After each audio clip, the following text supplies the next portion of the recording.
আজকে আমি খুব মজার একটা ডেজার্ট তৈরি করব। এই ডেজার্টটা এত মজার, একবার খেলে কিন্তু বারবার খেতে ইচ্ছে করবে এমন একটা ডেজার্ট। আর খুব ইউনিক। তো সবাই পছন্দ করার মতোই কিন্তু ডেজার্টটা। তো এখানে হচ্ছে আমি ২ টা এগ রেডেড ডিম নিয়েছি, খুব মানে খুব বড়, বড়।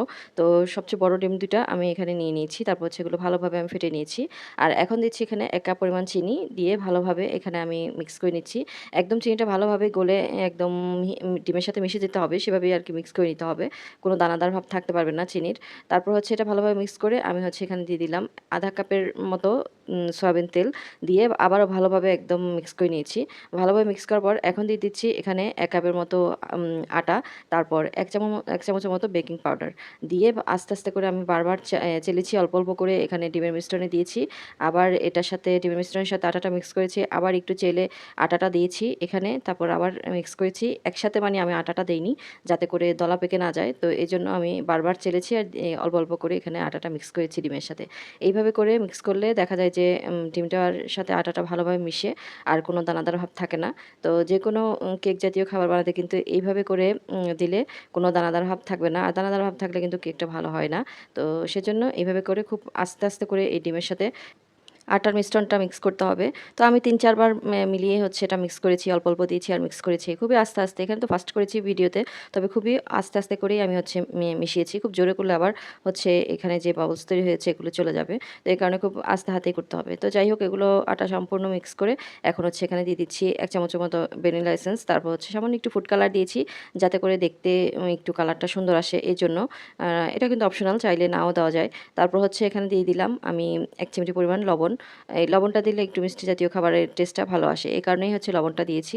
আর সবকিছু একসাথে দিয়ে আমি ভালোভাবে আবারও মিক্স করে নিয়েছি। আর এখন হচ্ছে একটা কেকের মোল্ডে ব্যাটারটা নিয়ে নিব। তো তার আগে আমি হচ্ছে এখানে তেল ব্রাশ করে রেখেছিলাম মোল্ডের ভিতরে। আর হচ্ছে একটু বেকিং পাউডারও দিয়ে রেখেছিলাম। তারপর হচ্ছে কেকের যে ব্যাটারটা তৈরি করছি সেটা আমি এখানে দিয়ে দুবার ট্যাপ করে আমি এখন হাঁড়িতে বসিয়ে দিচ্ছি চুলায়। এটা চুলাতে বেক হতে আমার প্রায় ২০ মিনিট সময় লেগেছিল। তারপর হচ্ছে এর ফাঁকে আমি একটা কেকের হুইপড ক্রিম নিয়েছিলাম ১ কাপ, নিয়ে সেটা আমি রেডি করছি। এই ডেজার্টটা তৈরি করতে কিন্তু হুইপড ক্রিমও লাগবে। এই কারণে হুইপড ক্রিমটা রেডি করে আমি হচ্ছে নরমাল ফ্রিজে রেখে দিয়েছিলাম। তো এর ভিতরে হচ্ছে আমার কেকটা কিন্তু রেডি হয়ে গেছে। তো এখন এটা আমি ডিমোল্ড করব। আর এখন হচ্ছে যে এটা ডিমোল্ড করে আমি এটা স্লাইস করে নিচ্ছি। কেকটা কিন্তু খুব সুন্দর হয়েছে, কালারটাও খুব সুন্দর এসেছে। তারপর হচ্ছে এটাকে আমি যে বাটিতে সেট করব সেই বাটিতে আমি পিস, পিস করে এটাকে আমি নিয়ে নিয়েছি। চাইলে এখানে লেয়ারে দেওয়া যায়, মানে একটার উপর একটা দিয়ে, দিয়ে লেয়ার দেওয়া যায়। তো আমি সেটা করিনি, আমি ডাইরেক্টলি কেক দিয়েছি এভাবে স্লাইস করে। তারপর হচ্ছে উপর দিয়ে আমি আগে থেকেই আ দুধ, তারপর হচ্ছে একটু ফুড কালার আর চিনি মিক্স করে একটু ঘন করে রেখেছিলাম শিরার মতো করে। তো সেটা এখানে দিয়ে দিলাম। তারপর হচ্ছে উপর দিয়ে দিয়েছি সেই যে করে রেখেছিলাম হুইপড ক্রিম, সেটা এখানে দিয়ে দিলাম। দিয়ে এখন উপর দিয়ে একটু গার্নিশ করে দিয়েছি রুহ আফজা দিয়ে। চাইলে কিন্তু এখানে চকলেট দিয়েও করা যায়, সেটাও ভালো লাগে। তবে আমার হাতের কাছে রুহ আফজা ছিল, এই কারণে সেটা দিয়ে আমি ইচ্ছেমতো একটু গার্নিশ করে দিলাম, যাতে করে দেখতে সুন্দর হয়। তো পাইপিং ব্যাগ দিয়ে করলে হয়তো ডিজাইনটা সুন্দর আসতো। তো চামচ দিয়ে করার কারণে ডিজাইনটা অত ভালো না আসলেও কিন্তু দেখতে খারাপ লাগতেছিল না। আর স্বাদও কিন্তু সেই রকম হয়েছিল। এটা যে একবার খাবে সে কিন্তু বারবার খেতে চাইবে। খুবই টেস্ট হয়েছিল, খুবই মজার। মানে মুখে দিলেই মিলিয়ে যাচ্ছে এরকম একটা টেস্ট। খুবই মজার ছিল এটা। তো এটা একবার হলেও বাসায় ট্রাই করতে পারেন।